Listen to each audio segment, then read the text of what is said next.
One small step for man, one giant leap for mankind. On July 20th, 1969, while 600 million people watched Neil Armstrong take humanity's first steps on the moon, a 19-year-old fry cook in Huntsville, Alabama, was staring at a bucket of chicken that didn't make sense.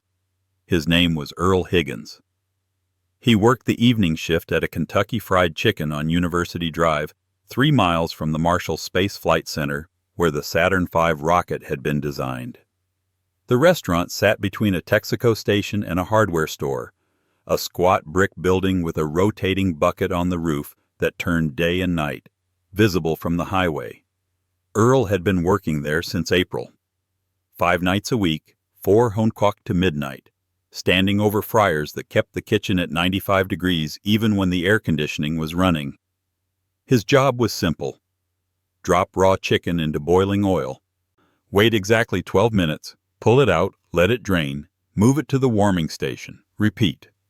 The work was mechanical, mindless, the kind of labor that made hours disappear into a fog of heat and grease, and the same 6 songs playing on the radio in an endless loop. But Earl was observant. He noticed patterns. He noticed when things broke routine. Huntsville in the summer of 1969 was a city transformed by the space race. What had been a small cotton mill town 20 years earlier was now the rocket capital of America, home to 15,000 NASA employees and defense contractors. Werner von Braun lived here.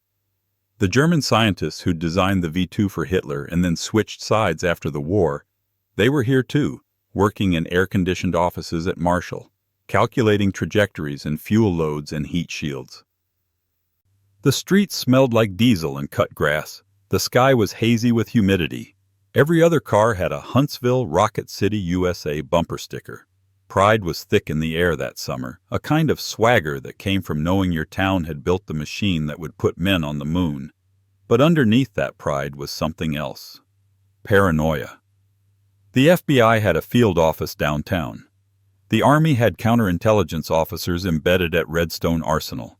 Everyone knew the Soviets wanted American rocket technology. Everyone knew there were people in Huntsville with security clearances who had access to information that could change the balance of power in the Cold War. And everyone knew that espionage, when it happened, didn't announce itself with trench coats and secret handshakes. It hid in plain sight. Earl Higgins had grown up in Huntsville. His father worked at Redstone Arsenal as a maintenance supervisor. His mother was a secretary at a law office on Clinton Avenue. Earl had graduated from Lee High School the previous year with decent grades and no particular plans. He'd thought about enlisting, thought about community college, but had ended up at KFC because the pay was $1.65 an hour, and he needed money if he was going to move out of his parents' house. He was quiet, the kind of person who listened more than he spoke. His co-workers, mostly high school girls working part-time, and one older woman named Dorothy who managed the register, found him a little strange. Polite, but distant. He ate his lunch alone in the storage room, reading paperback westerns or science fiction novels he bought at the drugstore. He never complained about the heat or the hours. He just did his work and went home. But he watched people. From his position at the fryer, he could see through the service window into the dining area. He could see who came in, who sat where, who ordered what. After 4 months, he knew the regulars by sight. The family that came in every Tuesday with 3 kids who always ordered extra biscuits. The elderly couple who split a 3-piece meal and sat in the same booth by the window. The construction workers who came in late, still in their boots, smelling like tar and concrete. And he knew the Thursday Man. The Thursday Man had started appearing in mid-June, always on Thursday evenings between 6:15 and 6:30. He was in his mid-40s, thin, with dark hair combed neatly to the side and horn-rimmed glasses. He wore a short-sleeved button-down shirt, usually white or pale blue, and dark slacks. He carried a leather briefcase, the kind engineers carried, with metal clasps and a combination lock. He would walk in, order a 12-piece bucket with coleslaw and biscuits, pay at the register, and take his food to a booth in the back corner near the restrooms. He would eat slowly, methodically, 2 pieces of chicken and 1 biscuit. He would wipe his hands on a napkin, check his watch, and then gather the remaining food back into the bucket. But he wouldn't throw it away. Instead, he would walk to the front of the restaurant, near the door, and place the bucket carefully on top of the napkin dispenser that sat on a narrow ledge by the exit, not inside the trash can that was directly beside it, on top of the dispenser. Then he would leave. The first time it happened, Earl assumed the man had simply forgotten his food. People did that sometimes, got distracted, walked out without their order. But 10 minutes later, a second man came in. This second man looked nothing like the first. He was younger, maybe 30, with a heavy build and a face that looked like it had seen some weather. He wore jeans and a denim jacket despite the heat, work boots caked with red clay. He didn't order food. He walked directly to the napkin dispenser, picked up the bucket, and walked out. Earl watched it happen and thought it was odd. But odd wasn't necessarily suspicious. Maybe they were friends. Maybe the first man had ordered food for both of them and the second man was picking it up. Maybe there was a perfectly reasonable explanation. The following Thursday, it happened again. Same time, same men, same sequence. The engineer arrived, ordered his bucket, ate 2 pieces, left the rest on the napkin dispenser. 10 minutes later, the rough-looking man came in, took the bucket, left. Earl mentioned it to Dorothy during a break. He described what he'd seen, the timing, the deliberate placement of the bucket. Dorothy shrugged and said people were strange, that it probably wasn't worth worrying about. She'd been working at the KFC for 3 years and had seen stranger things. Once a man had tried to pay for his meal with a live chicken. Once a woman had claimed her biscuit was possessed by the Holy Spirit. Weird customers were part of the job. But Earl couldn't let it go. The pattern was too precise. The timing was too consistent. And something about the way the engineer placed the bucket, the care he took to position it on the dispenser rather than simply leaving it on a table, suggested intention. On July 17th, 3 days before the Apollo 11 landing, Earl made a decision. The next time it happened, he was going to intervene. He was going to take the bucket before the second man could retrieve it, and he was going to see what was inside. He didn't tell anyone what he was planning. Not Dorothy, not his co-workers, not his parents. He simply waited for Thursday. July 24th arrived hot and still. The moon landing had happened 4 days earlier, and Huntsville was still riding the wave of collective euphoria. The newspapers were full of photographs and analysis. Radio stations played commemorative programs. People walked around with a kind of dazed pride, as if they personally had done something extraordinary. Earl arrived at work at 4 o'clock and went through his usual routine. Prep the fryers, check the oil temperature, load the chicken from the walk-in cooler. By 6 o'clock, the evening rush had started. Families coming in after work, kids in Little League uniforms. The dining area filled with the sound of conversation and clattering silverware. At 6:22, the engineer walked in. Earl watched him through the service window. Same routine. 12-piece bucket with coleslaw and biscuits. Paid in cash. Took his seat in the back corner. Earl positioned himself where he could see both the engineer and the front door. His hands were shaking slightly as he loaded more chicken into the fryer, but he kept his movements steady, mechanical. The engineer ate his 2 pieces, checked his watch, stood up, gathered the bucket, walked to the front, placed it on the napkin dispenser, left. Earl gave him 10 seconds to clear the parking lot. Then he moved. He walked out from the kitchen, past the counter, directly to the napkin dispenser. He picked up the bucket, feeling its weight, the grease staining the cardboard. He turned and carried it quickly back behind the counter into the storage room where the extra supplies were kept. He closed the door. His heart was pounding now. He set the bucket on a shelf and opened it. Inside were the remains of the meal. 8 pieces of chicken, cold and congealing in their own oil. 3 biscuits. A container of coleslaw, its lid slightly askew. He picked up the coleslaw container. It was heavier than it should have been. He popped the lid off. Nestled in the shredded cabbage, wrapped in plastic and sealed with electrical tape, was a small cylindrical object, about the size of a lipstick tube, metal, with a screw-top cap. Earl stared at it for a long moment. Then he heard the door to the restaurant open.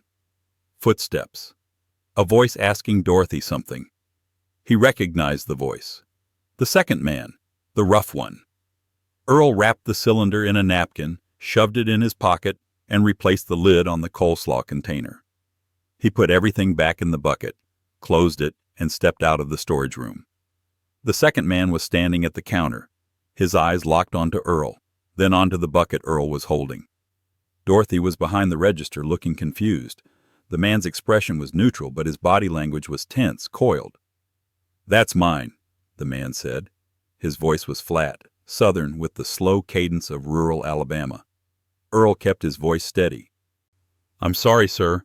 This was left unattended, so, per health code regulations, I had to remove it from the dining area. I can't give you food that's been sitting out." The man's jaw tightened. "I just left it there 2 minutes ago." "Doesn't matter. Health code says if it's not being actively consumed and it's been out of temperature control, we can't serve it.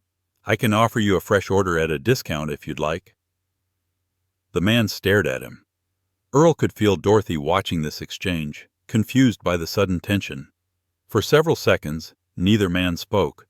Then the second man said, "That's all right," turned, and walked out. Earl watched him through the window as he got into a pickup truck, a Ford F-100 with a dented fender, and sat there. Just sat there, engine running, looking at the restaurant. Dorothy asked Earl what that was about. Earl said he didn't know, that the guy had seemed upset over nothing. He took the bucket to the dumpster out back, keeping the cylinder in his pocket. When he returned, the truck was gone. Earl finished his shift at midnight.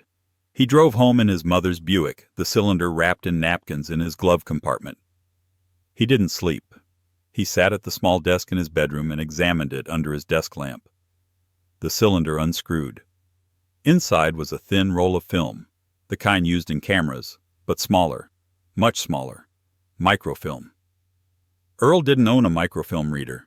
He had no way of knowing what was on it, but he knew it wasn't innocent.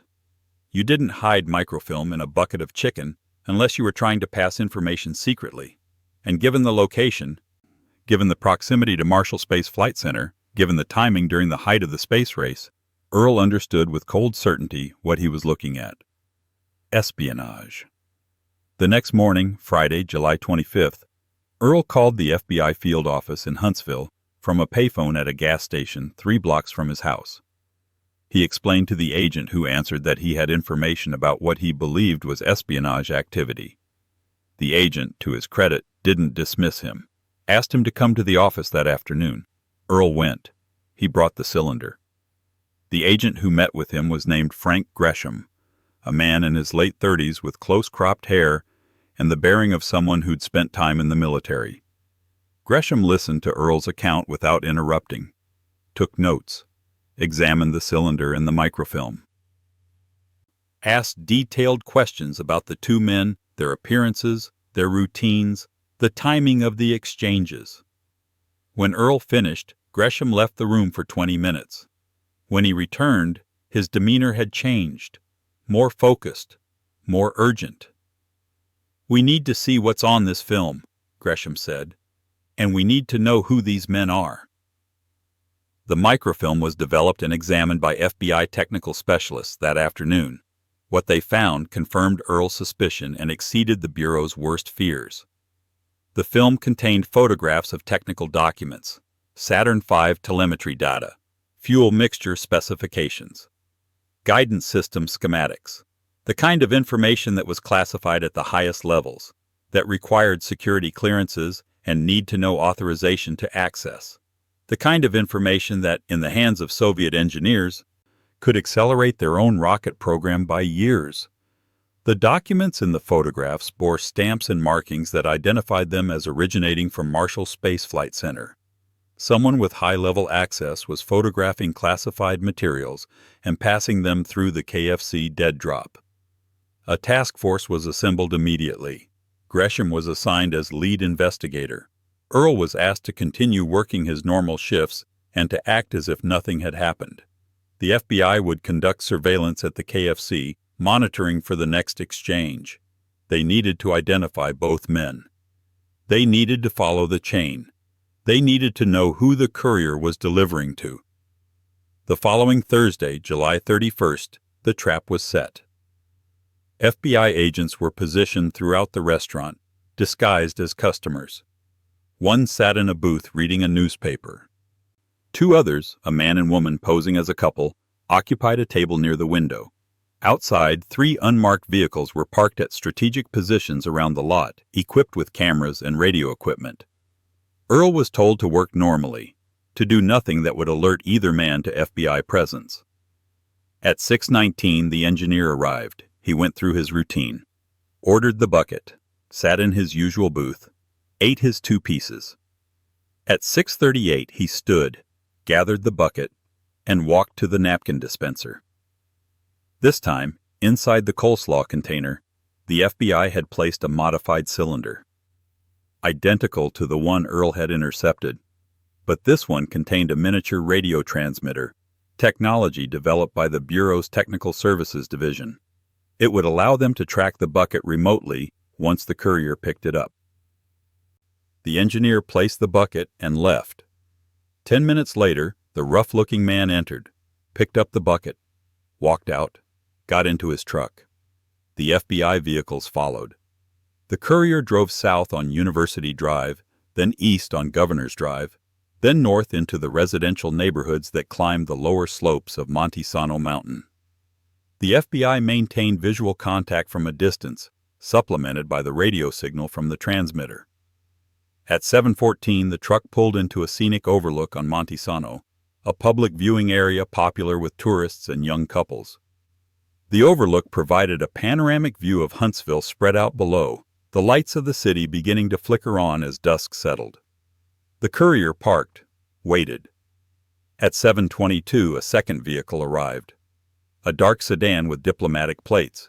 A man got out of the sedan, mid-50s, well-dressed, with the careful bearing of someone who understood he was being watched even when he couldn't see the watchers. He walked to the pickup truck. The courier handed him the bucket through the window. The exchange took less than 30 seconds. No words were exchanged that the surveillance team could hear. The man from the sedan walked back to his vehicle, placed the bucket in the trunk, and drove away. The FBI made the decision not to intervene immediately. Diplomatic plates meant diplomatic immunity. Arresting a foreign national with diplomatic credentials would create an international incident. Better to let him go, identify him through the plates, and build the case from the other direction. The courier, however, had no such protection. The pickup truck was pulled over 3 minutes later by marked police units, a coordinated stop that blocked both lanes of the mountain road. The driver was removed from the vehicle at gunpoint, placed in handcuffs, and transported to the FBI field office. His name was Clyde Emmett Dockery, age 31, a mechanic who lived in a trailer park off Winchester Road. He had no criminal record beyond a DUI from 1965. No obvious connections to foreign intelligence. He was, by all appearances, exactly what he looked like. A working-class man scraping by in a town where everyone else seemed to be riding the wave of aerospace prosperity. Dockery initially denied everything. Claimed he'd just been picking up dinner for a friend. Claimed he didn't know what was in the bucket. But when confronted with surveillance footage, with the radio transmitter, with the certainty that his cooperation now would determine whether he spent the next 30 years in federal prison, his resistance collapsed. He explained that he'd been approached 6 months earlier by a man who'd offered him money, $200 per pickup. All he had to do was go to the KFC, get the bucket, drive it to the overlook, hand it to someone else. He claimed he didn't know what was in the bucket, claimed he'd assumed it was something illegal but not espionage. Maybe drugs, maybe stolen goods. He'd needed the money. His wife was pregnant. They were behind on rent. It had seemed like easy money for minimal risk. He gave the FBI everything he knew about the man who'd recruited him. Physical description, meeting locations, payment methods. But like most cutouts in intelligence operations, he knew almost nothing useful. No real name, no address, just a first name that was probably fake and instructions delivered through a pager system. The engineer, however, was a different story. His name was Dr. Harold Eugene Pritchard, age 46, aerospace engineer with a doctorate from MIT. He'd been working at Marshall since 1963, specializing in propulsion systems. He had top-secret security clearance. He'd worked on the F-1 engines that powered the first stage of the Saturn V. His personnel file showed no red flags, no financial problems, no failed polygraphs, no complaints from colleagues. He was arrested at his home in the Hampton Cove subdivision at 5:47 a.m. on August 1, 1969. FBI agents executed a search warrant and found evidence that confirmed the worst: a Minix camera hidden in his home office, the kind favored by intelligence operatives for photographing documents, 23 rolls of undeveloped film, handwritten notes containing technical specifications, and $8,000 in cash hidden in a false bottom in his desk drawer.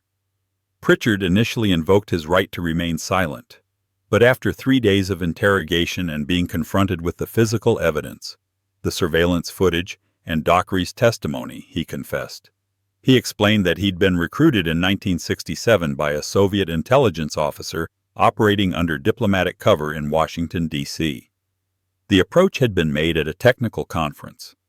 The recruitment had been gradual, professional, exploiting Pritchard's growing financial difficulties caused by his gambling debts he'd hidden from his wife and employer.